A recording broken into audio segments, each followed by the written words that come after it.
ओम शांति। आज 2 अगस्त 2022 के बाबा के अनमोल मधुर महावाक्य सुनेंगे।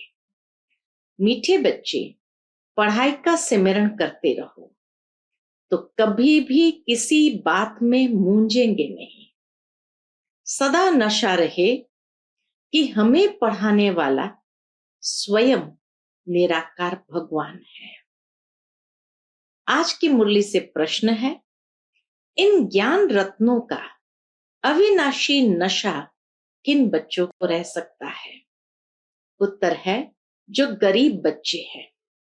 गरीब बच्चे ही बाप द्वारा पद्मा पदम पति बनते हैं, वह माला में पिरो सकते हैं। शाहूकारों को तो अपने विनाशी धन का नशा रहता है। बाबा को इस समय करोड़पति बच्चे नहीं चाहिए। गरीब बच्चों की पाई पाई से ही स्वर्ग की स्थापना होती है, क्योंकि गरीबों को ही शाहूकार बनना है। आज की मुरली से पहले गीत बजा है, इस पाप की दुनिया से दूर कहीं ले चल। ओम शांति। मीठे मीठे बाप दादा के बच्चे जानते हैं कि हम अभी ऐसी जगह में चल रहे हैं जहां दुख का नाम निशान ही नहीं, जिसका नाम ही है सुख धाम। हम उस सुख धाम व स्वर्ग के मालिक थे। सुख धाम में तो सतयुग ही था, देवी देवताओं का राज्य था। अभी जो तुम ब्राह्मण बने हो तो तुम हो ब्रह्मा मुख वंशावली। तुम लिखते भी हो शिव बाबा केयर ऑफ ब्रह्मा कुमारीज। यह भी तुम अभी जानते हो, बरोबर हमारी चढ़ती कला है। चढ़ती कला और उतरती कला को तुम बच्चों ने अच्छी रीति समझा है। तुम यह भी समझते हो, भारत जब चढ़ती कला में था तब उन्हों को देवी देवता कहते थे। अभी उतरती कला में है, इसलिए उन्हें देवी देवता कह नहीं सकते। अभी अपने को मनुष्य समझते हैं। मंदिरों में जाकर देवी देवताओं के आगे माथा टेकते हैं। समझते हैं यह होकर गए हैं, कब यह नहीं जानते। तुम किसको भी समझा सकते हो, क्राइस्ट से 3000 वर्ष पहले भारत स्वर्ग था। तुम बच्चे समझ गए हो कि चक्र को अब फिरना ही है, पतित दुनिया को पावन बनना ही है। अभी तुम बच्चों की बुद्धि में है, हम बाप द्वारा मनुष्य से देवता बन रहे हैं। बाप पढ़ाते हैं, यह नशा चढ़ना चाहिए ना। गाया भी हुआ है, भगवान वाच, मैं तुमको राजयोग सिखलाता हूं। सिर्फ यह भूल कर दी है जो बाप के बदले बच्चे का नाम डाल दिया है। इस भूल को भी तुम बच्चे ही समझते हो और कोई समझते नहीं। अभी तुम बच्चों की बुद्धि में आया है कि हम फिर से अपने शांति धाम से सुख धाम जाने के लिए पावन बन रहे हैं। अभी हम फिर से शांति धाम से सुख धाम जाने के लिए पावन बन रहे हैं। गाते भी है, पतित पावन आओ। पतित पावन तो गॉड फादर ही ठहरा, कृष्ण को तो कह नहीं सकते। यह बुद्धि में सिमरण करते रहना है। स्कूल में बच्चों की बुद्धि में पढ़ाई का सिमरण चलता है ना। तुम भी अगर यह सिमरण करते रहेंगे तो कभी मूंझेंगे नहीं। जानते हो, अब हमारी चढ़ती कला है। सेकंड में जीवन मुक्ति भी गाई हुई है। बच्चा पैदा हुआ और वर्षे का हकदार बना, परंतु वह कोई जीवन मुक्ति का वर्षा नहीं है। बच्चा पैदा होते ही वर्षे का हकदार बन जाता, लेकिन इस दुनिया में कोई जीवन मुक्ति का वर्षा नहीं है। यहाँ तुमको जीवन मुक्ति का राज्य भाग्य मिलता है। इस पढ़ाई से तो हमें जीवन मुक्ति का राज्य भाग्य मिलता है। बाप से मिलना भी जरूर है, यह भी जानते हो, बेहद के बाप से भारत को बेहद का वर्षा मिला था, अब फिर मिलना है। अब तुम श्रीमत पर चलकर वर्षा पा रहे हो। भक्ति मार्ग में किसी न किसी को याद ही करते रहते हैं। चित्र भी सबके मौजूद है, पूजे जाते हैं ना। यह भी राज बाप ने समझाया है। भक्ति मार्ग के चित्र का भी राज बाप ने समझाया है। इन बातों में कोटों में कोई तो अच्छी रीति समझेंगे और निश्चय करेंगे, कोई फिर संशय उठाएंगे।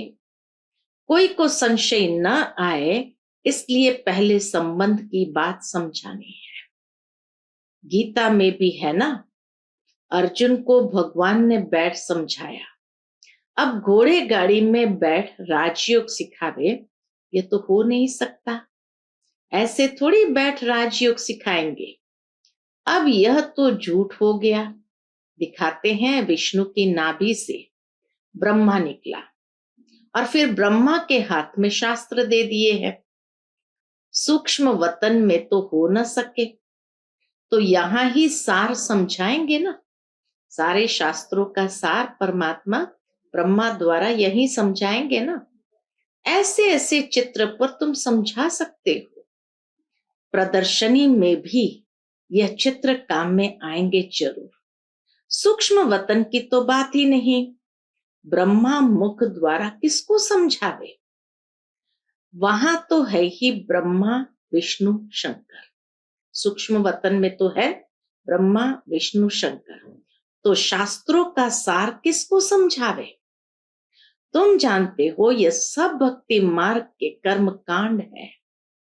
सतयुग त्रेता में यह भक्ति मार्ग तो हो नहीं सकता। वहां है ही देवताओं की राजधानी। भक्ति कहां से आ सकती।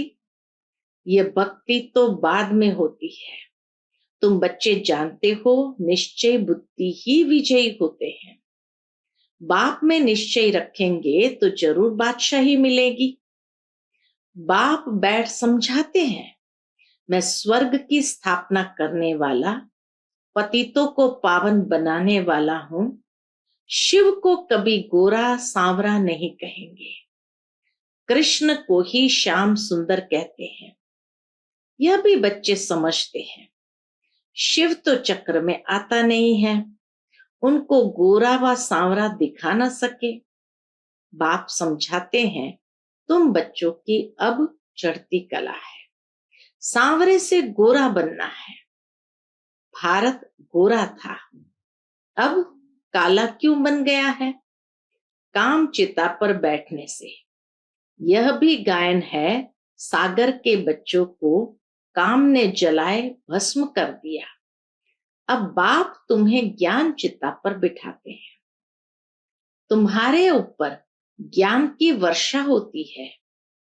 यह भी समझते हो, यह एक ही सत का संग है। परम पिता परमात्मा जो स्वर्ग की स्थापना करने वाला है, उनको अमरनाथ भी कहते हैं।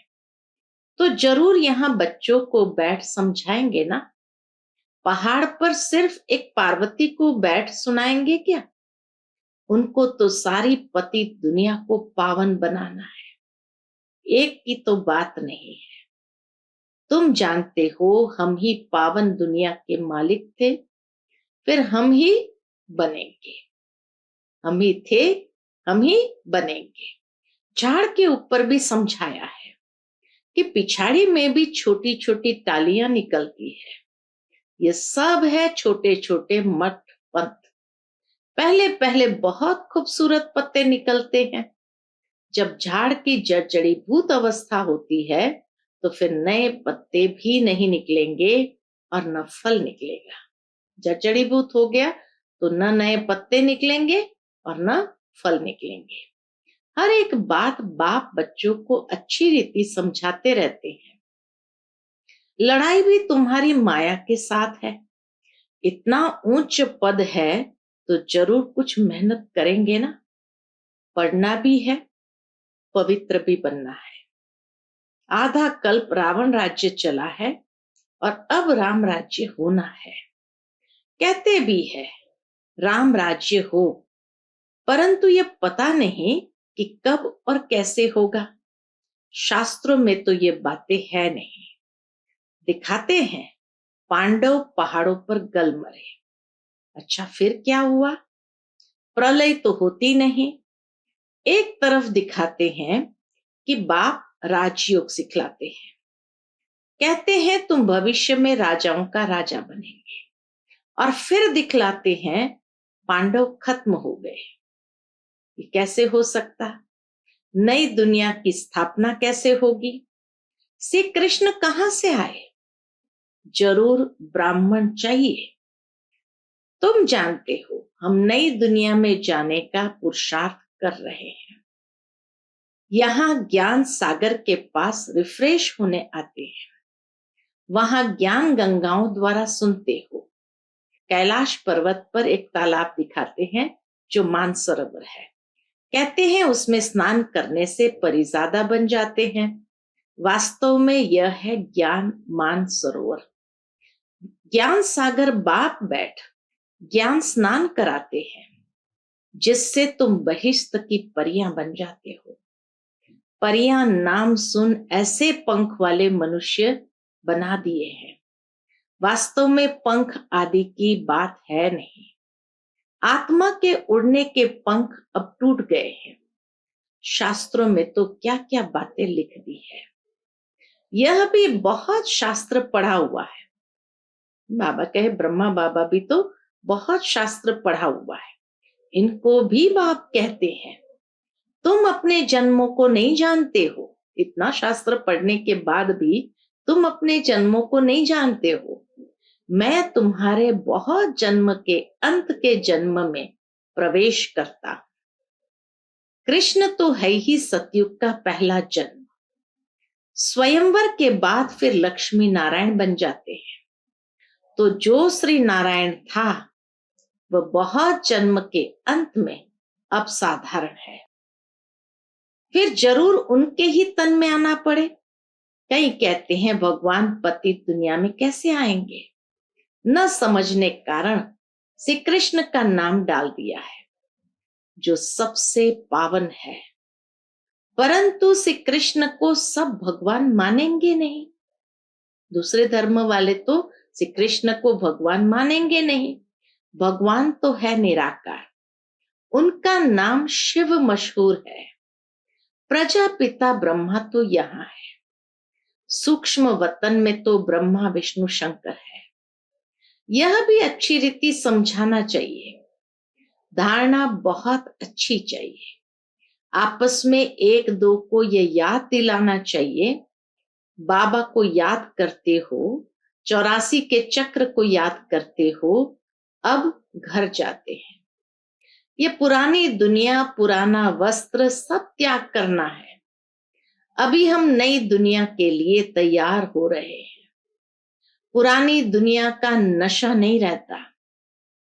यह है अविनाशी ज्ञान रत्नों का नशा। बाबा कहे पुरानी दुनिया का नशा नहीं रहता, यह है अविनाशी ज्ञान रत्नों का नशा। वो नशा टूटना मुश्किल होता है। गरीबों का नशा टूट जाता है। बाप कहते हैं मैं गरीब निवास हूं। आते भी गरीब है। आजकल तो करोड़पति को ही पैसे वाला कहा जाता है। लखपति को पैसे वाला नहीं कहेंगे। वह तो यह ज्ञान उठा नहीं सकेंगे। करोड़पति तो यह ज्ञान उठा नहीं सकेंगे। बाप कहते हैं हमको करोड़ अरब तो चाहिए ही नहीं।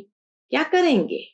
हमको गरीबों के पैसे पैसे से स्वराज्य की स्थापना करनी है। हम पक्का व्यापारी भी है। बाबा पक्का व्यापारी भी है। ऐसे थोड़ी फालतू लेंगे जो फिर देना पड़े।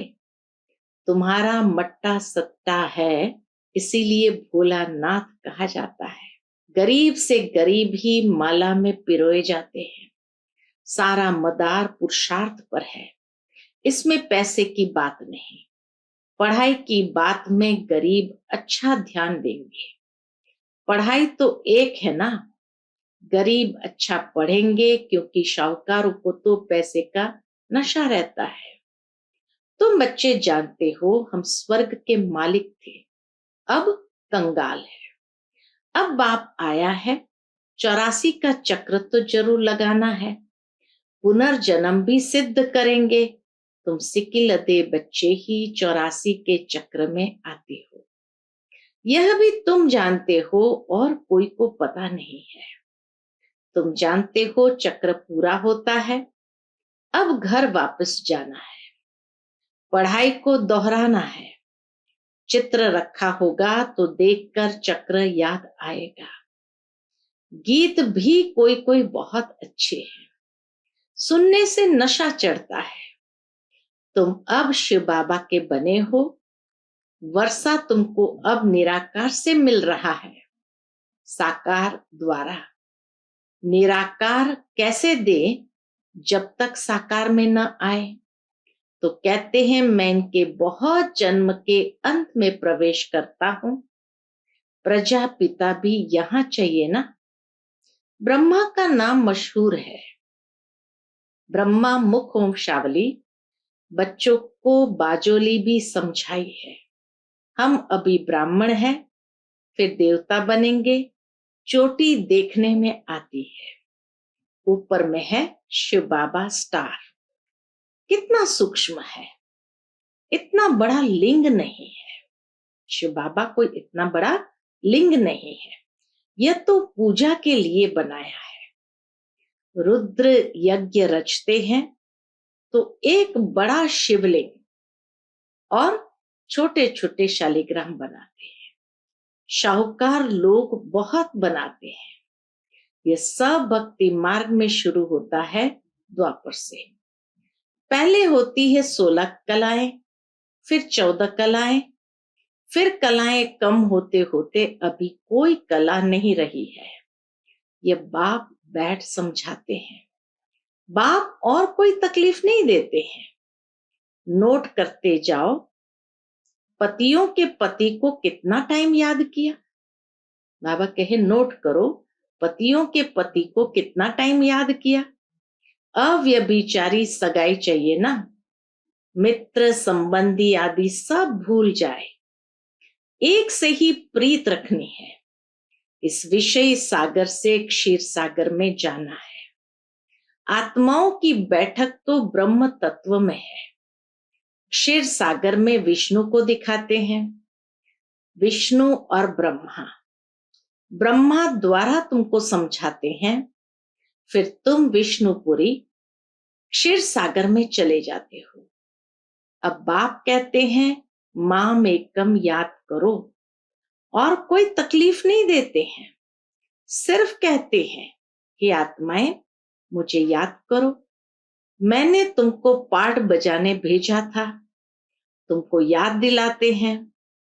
अशरीरी आए थे, बाबा कहे तुमको याद दिलाते हैं। आत्मा नंगी अर्थात अशरीरी आए थे, पहले पहले तुम देवता बन स्वर्ग में आए। भगवान जब सबका बाप है तो सबको स्वर्ग में आना चाहिए ना, परंतु सब धर्म तो आ नहीं सकते। 84 जन्म देवताओं ने ही लिए हैं, उन्हों को ही आना है। ये सब बातें तुम्हारे सिवाय और कोई जान न सके। अच्छी बुद्धि वाले ही धारणा करेंगे। थोड़ा समय है, सिर्फ अपने आप को आत्मा समझो। हम एक शरीर छोड़ दूसरा लेता हूं। 84 जन्म पूरे हुए, अब यह अंतिम जन्म है। आत्मा सच्चा सोना बन जाएगी। सतयुग में सच्चा जेवर था, अब सब झूठे हैं। अब फिर तुम ज्ञान चिता पर बैठे हो, गोरा बनते हो, श्वासों श्वास याद करेंगे तो वह अवस्था अंत में होगी। अच्छा, मीठे मीठे सिकिलते बच्चों प्रति माता पिता बाप दादा का याद प्यार और गुड मॉर्निंग। रूहानी बाप की रूहानी बच्चों को नमस्ते। हम सब रूहानी बच्चों की रूहानी माता पिता बाप दादा को याद प्यार गुड मॉर्निंग और नमस्ते। नमस्ते। शुक्रिया बाबा, शुक्रिया। आज की मुरली से धारणा के लिए मुख्य सार है।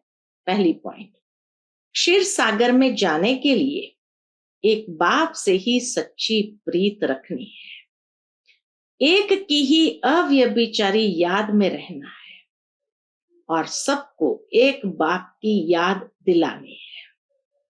दूसरी पॉइंट, विनाशी धन का नशा नहीं रखना है, ज्ञान धन के नशे में स्थायी रहना है, पढ़ाई से उच्च पद पाना है।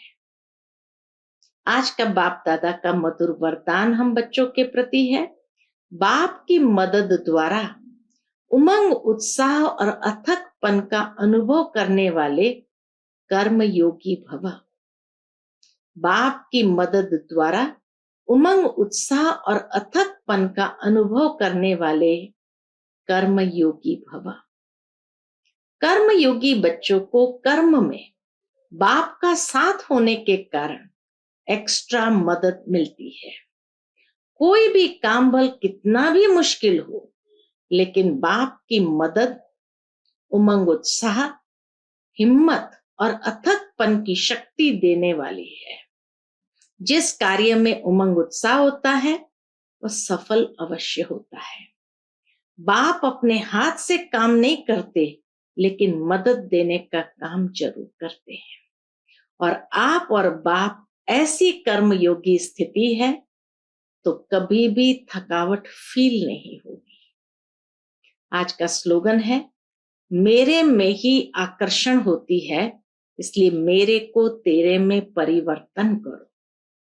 मेरे में ही आकर्षण होती है, इसीलिए मेरे को तेरे में परिवर्तन करो। अच्छा, Om Shanti. To watch Peace of Mind channel videos on YouTube, subscribe us on youtube.com/tvpeaceofmind. Just a click for a peaceful life.